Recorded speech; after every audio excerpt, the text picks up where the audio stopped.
Olá a todos, eu sou Henrique Menezes, professor de flauta da Escola de Choro de São Paulo, e essa é a segunda aula do curso avançado para a música Assim é que é, do Pixinguinha, essa polca tão bonita. Bom, então eu sempre proponho aqui um exercício de aquecimento, e agora eu vou propor, voltando ainda, insistindo na ideia dos harmônicos, vou propor uma pequena variação em relação à aula passada. Na aula passada a gente fez cada harmônico durando 3 tempos.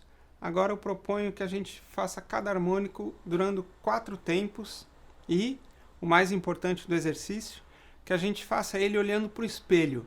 Então arrume um espelho aí na sua casa, pendure ele aí num lugar e tente se observar, em primeiro lugar, a sua postura. Então, se o ombro esquerdo não está subindo muito, se o ombro direito não está subindo, tentar deixar eles para baixo, abrir o peito, deixar a cabeça em cima do pescoço e tomar cuidado com os cotovelos, né? Principalmente o cotovelo esquerdo que tende a subir, tentar deixar ele baixo junto com o ombro.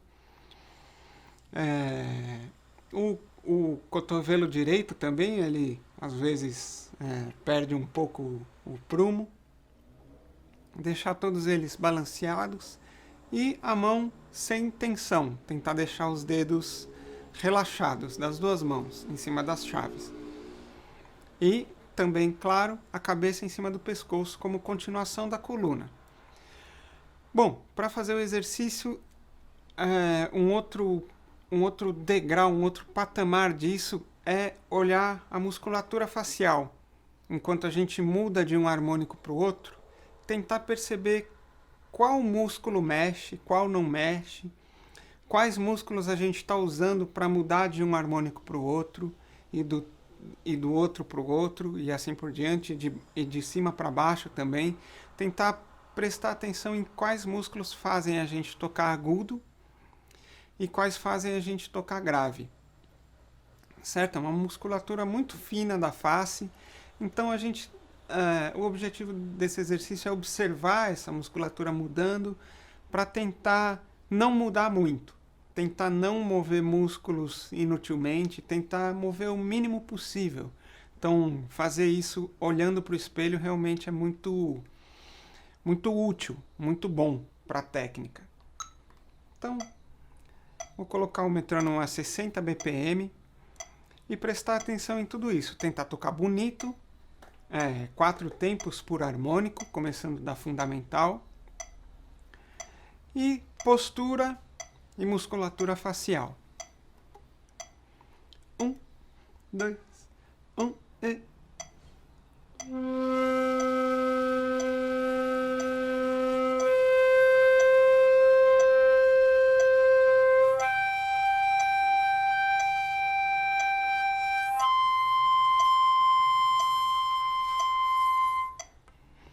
E volta. 1, 2, 3.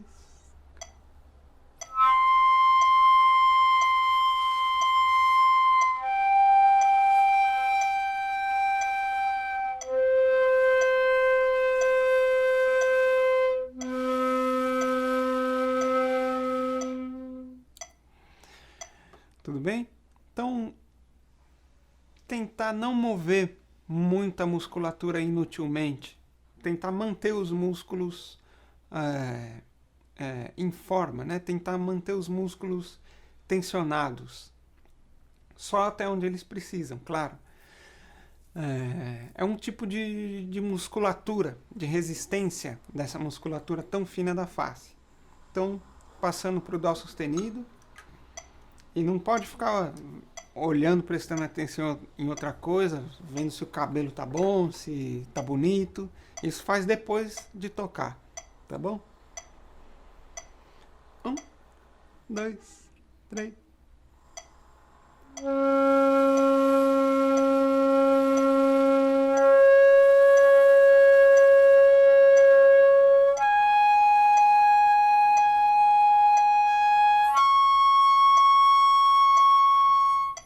E voltando.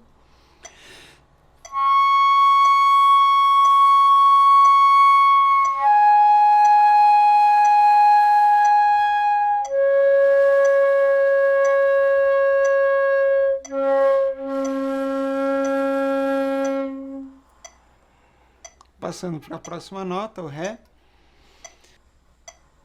1, 2, 3.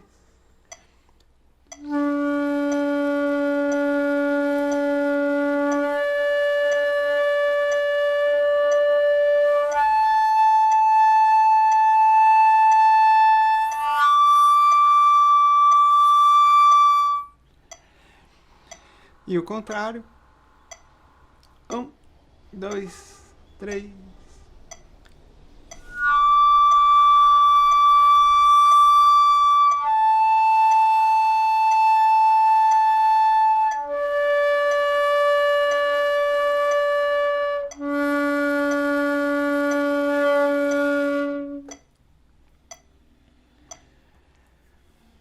Tudo bem? Então, a parte talvez mais importante desse exercício, a novidade, né, em relação às outras propostas, é tentar observar essa musculatura tanto visualmente quanto interiormente, né? Tentar sentir, usar esse nosso sexto sentido de que quais músculos estão se movendo, quais não, e quais a gente precisa deixar tensionados para mudar de oitava ou mudar de harmônico. Bom, então, seguindo aqui na nossa polca, a gente hoje vai tocar a segunda parte do Assim é que é. A proposta sempre aqui na Escola de Choro, primeiro tocar sem olhar a partitura, tentar tocar de ouvido, decorando. Essa tradição que é tão importante para a história do choro, né? A tradição oral. Então, eu vou tocar a parte B do Assim é que é, com meu metrônomo a 60 BPM. 1, 2, 1 e...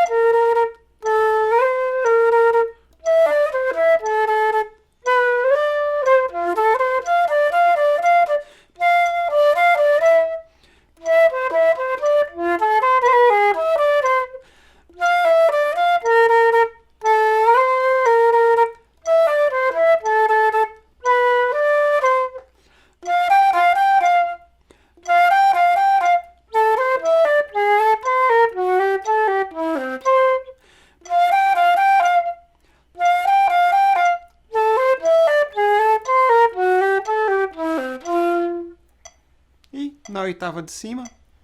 1, 2, 1.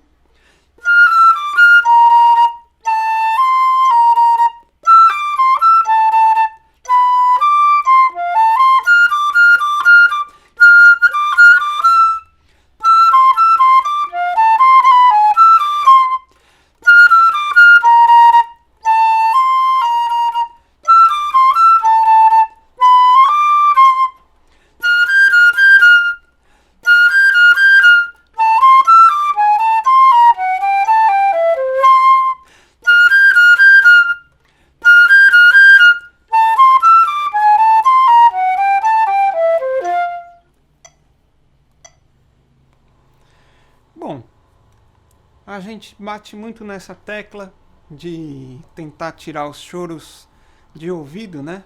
Deixar eles de cor, decorar os choros, porque na roda de choro normalmente a gente não leva estante de partitura e abre a partitura lá e fica lendo, né? A leitura faz parte de uma outra tradição. Claro, muito bem-vinda no choro, muito aproveitada, a gente pode ler e reler todas as partituras de choro, com certeza, mas a tradição do choro é oral, então tocar sem ler faz com que a gente interiorize a música, tenha ela de cor, de coração, e possa fazer pequenas variações. Então, cada vez que a gente toca um choro de cor, a gente toca ele um pouquinho diferente. Se a gente souber fazer as variações dentro da linguagem do choro, melhor ainda, porque aí a gente vai estar mais falando a mesma língua, né? As pessoas me perguntam sempre, mas como faz para decorar? Eu não consigo decorar, muita informação, eu não consigo nem tocar lendo direito, quanto mais decorar, enfim.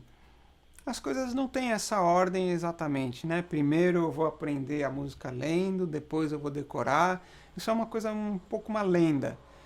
O que eu proponho é que a gente tire essas partes de ouvido, frasezinha por frasezinha. Assim a gente vai incorporando a frase. Por mais básico que pareça esse exercício, ele é ótimo, porque ele introduz a gente no mundo de decorar as músicas. Entender qual é a frase é uma espécie de análise da melodia.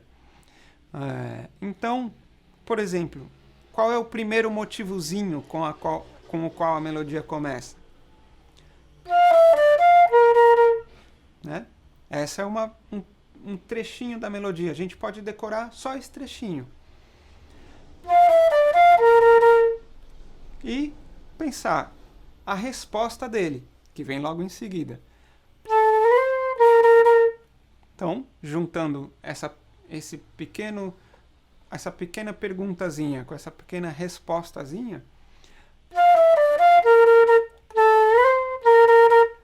são trechinhos irmãos. Conectando um no outro, a gente forma uma frasezinha. E notar que a próxima frase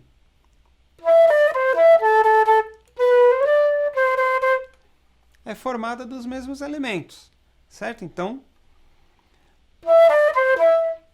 decorar esse trechinho,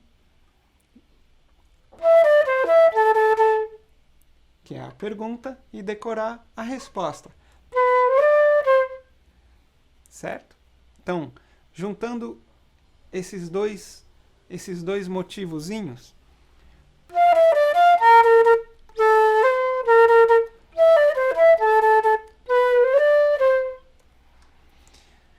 ou seja, dois motivos que são uma simples transposição dentro da escala. A gente parte de Fá,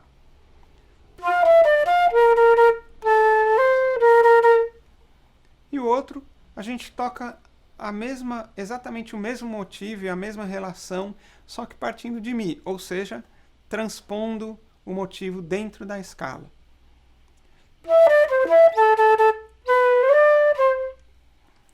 Claro, com algumas alteraçõezinhas de nota aí, mas a frase é basicamente a mesma, elas são bem próximas, certo? Então, se a gente for decorando assim, entendendo em que parte da escala a música está e qual é o sentido melódico dela, dentro de uma lógica de linguagem, a gente vai decorar tudo muito mais fácil.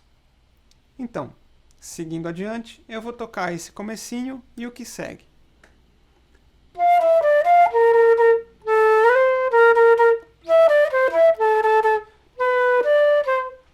E pegando daí,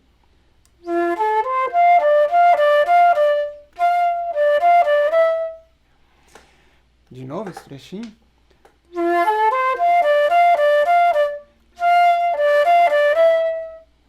E a resposta dele.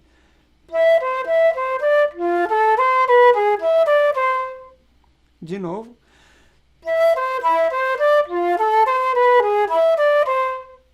Certo? Então, até aí, a gente foi até a metade da parte. Até a metade da parte. Tocamos o primeiro período dela, ou como você quiser chamar. A partir daí, a gente vai retomar o começo. O compositor pensou assim, certo? Retoma o começo, mas conduz para a finalização da parte. Então, seguindo da metade para frente dessa parte B.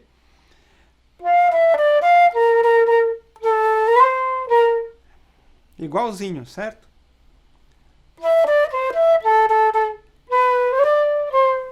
Aqui também, certo? Duas frases iguais num outro momento do tempo. E aí ele vai criar as duas frases finais.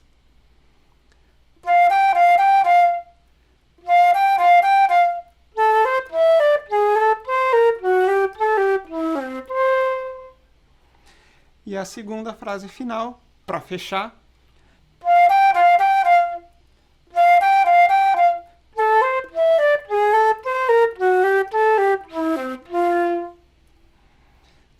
também duas frases muito parecidas, duas frases irmãs, que só muda o finalzinho. Só o jeito que ele vai fechar a frase é que muda. Então, se a gente entender como uma frase se conecta na outra e como elas são feitas do mesmo DNA musical, vai ser muito mais fácil da gente decorar. Pensando que entre elas têm uma irmandade, são parentes muito próximos. Um outro exercício que eu proponho é tocar essas frases um pouco mais livres, sem o metrônomo. Tocar elas com ar de improviso, tendo elas na cabeça, mas buscando criar variações sem estar com o metrônomo, né? Sem estar nessa lógica do tempo subdividida. Né? Vamos pensar o tempo mais liso. Então, esse caráter improvisatório que eu digo é: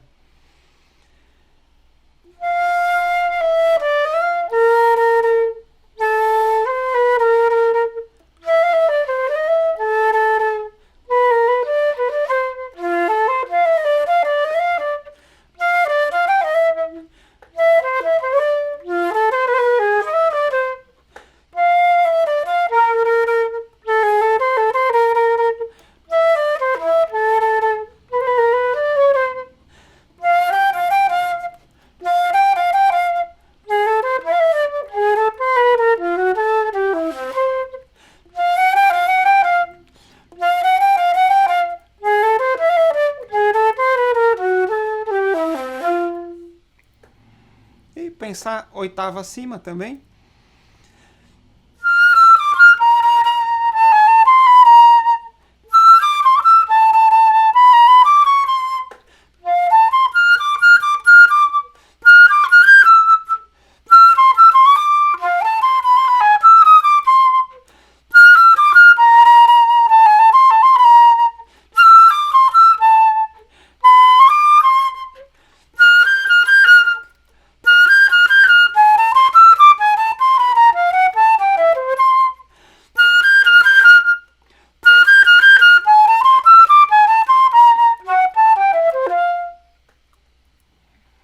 Toquei mais livre, toquei sem o metrônomo.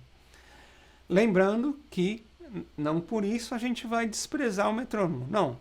Uma coisa é tocar com ar improvisatório, outra coisa é tocar com o metrônomo, para a gente entender aonde estão os apoios rítmicos, qual nota a gente vai apoiar no tempo e assim por diante. São momentos diferentes do estudo das músicas, né?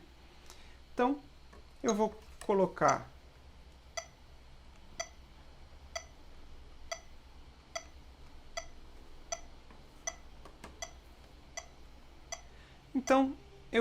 o metrônomo a 80 BPM para a gente tocar essa parte B do Assim É Que É nessas duas oitavas, entre a primeira e a segunda e a terceira, dentro do andamento.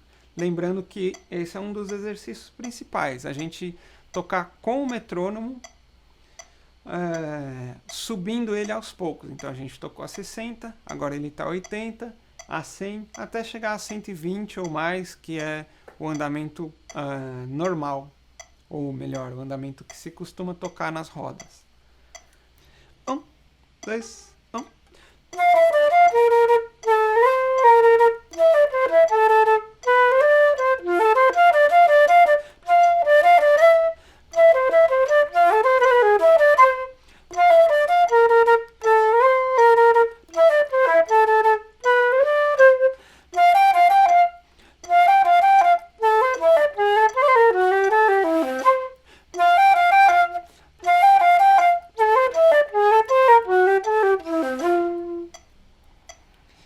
E agora, na oitava de cima, 1, 2, 1, e...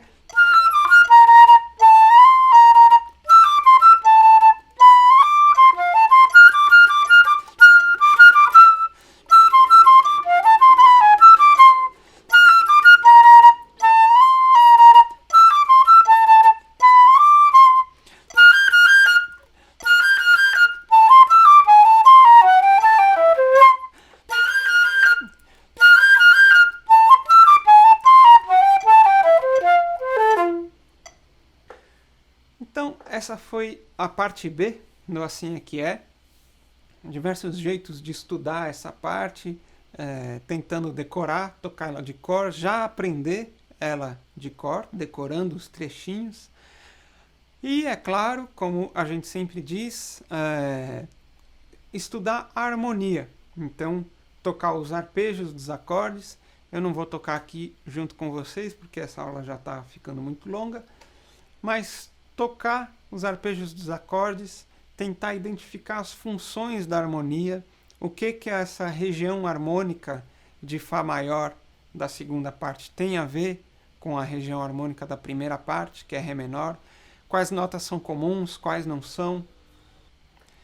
E também sugiro que todo mundo assista às aulas dos outros professores aqui da escola, em particular para a gente, os de melodia, certo? Os melodistas, os solistas. Então, para entender como cada um pensa essa melodia, como cada um interpreta essa melodia, essa música. Então, assisti ao curso do Alexandre Ribeiro, que é um clarinetista maravilhoso, que a gente pode tentar tirar de ouvido o que ele está fazendo no clarinete. Assisti às aulas do Vitor Casagrande, que é o professor de bandolim, tentar entender como o instrumento, o bandolim, pensa as melodias e tentar tirar na flauta. É um ótimo exercício, um exercício maravilhoso. Assistir às aulas dos professores de harmonia, o João Correia e o Henrique Araújo, tentar entender como o pessoal da harmonia entende a harmonia. E, não menos importante, assistir às aulas de pandeiro do Rafael Toledo para entender o que é o ritmo, como é a polca, como se toca a polca, para tentar tirar dali jeitos de interpretar essa melodia, como polca, certo? Então, tirar ideias do pandeiro para fazer na articulação, tocar essa melodia com as articulações, inventando articulações que tenham a ver com o que o pandeiro está fazendo. Tudo bem? Bom, por hoje é só isso. Muito obrigado a todo mundo que assistiu essa aula até aqui. Um abraço e até a próxima.